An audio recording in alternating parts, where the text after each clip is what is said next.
Bonjour Christophe. Bonjour Pauline. Les États-Unis sont donc en shutdown depuis plusieurs heures maintenant. Quelles conséquences très concrètes?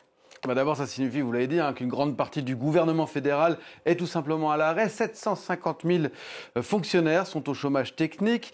Ils ne sont donc plus payés tant que la situation n'est pas débloquée, ce qui pour eux représente un manque à gagner de 400 millions de dollars par jour. Les services essentiels, eux, vont continuer de fonctionner, certes, c'est-à-dire la sécurité nationale, la police fédérale, le contrôle aérien, bien sûr l'armée également, mais tous ces personnels, que ce soit la police ou dans l'armée, ils ne sont pas payés non plus, ils le seront une seule fois la situation débloquée. De manière rétroactive, en revanche, d'autres services vont complètement s'arrêter? Oui, c'est le cas des musées, des parcs nationaux. Il y a la Statue de la Liberté, par exemple. Les permis administratifs sont bloqués aussi, ils ne sont pas délivrés. Une grande partie des services fiscaux à l'arrêt. Le NIH, qui est l'équivalent du CNRS, c'est-à-dire le grand centre de recherche américain, lui aussi ne fonctionne plus. Certaines aides risquent de ne plus être versées et même le trafic aérien pourrait être perturbé parce qu'il n'y a pas seulement les contrôleurs aériens qui sont actifs dans les aéroports. Il y a d'autres personnels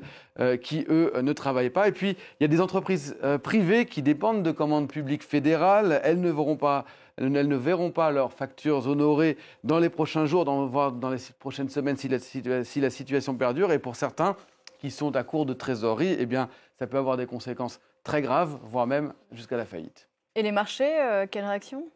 Les marchés, on a vu les futurs, c'est-à-dire que les marchés avant bourse, sont pas très bons. On parle ils s'attendent pour l'instant à une baisse de 0,4% pour le Dow Jones.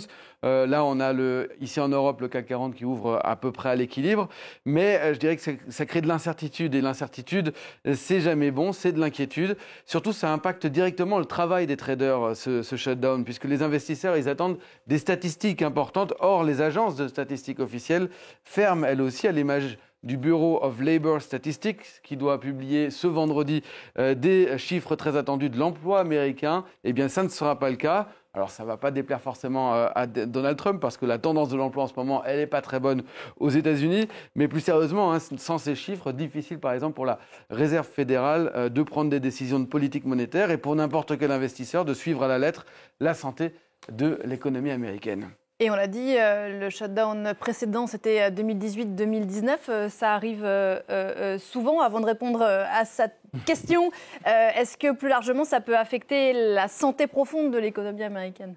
Alors, je vous disais qu'à l'instant, il manquait de statistiques, donc je dirais que dans un premier temps, on n'aura pas les chiffres, donc ce sera difficile de savoir. Non, je plaisante, il y a des organisations privées, des banques privées qui voient les chiffres de l'économie américaine aussi. Alors, je dirais que tout dépend de la durée du blocage. S'il ne dure que 1 ou 2 jours, ça sera très limité.